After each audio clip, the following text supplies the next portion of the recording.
Nylon मांजाने अनेक नागरिकांचे जीव धोक्यात आले आहेत, तर पक्ष्यांचेही मांजामुळे जीव गमावल्याच्या घटना घडल्या आहेत. म्हणून चायना मंजूर प्रतिबंधात घालण्यात आले आहे. तरीही पोलीस व महानगरपालिकेची नजर चुकूनही प्रतिबंधित मांजांची विक्री केली जाते.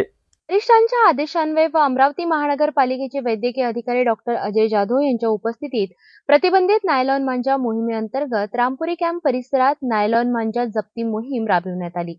यावेळी रामपुरी कॅम्प संतोषी माता मंदिराजवळ सापळा रचून 2 युवकांना नायलॉन मांजाची विक्री करताना पकडलं. नियमानुसार प्रतिबंधात्मक नायलॉन मांजाचा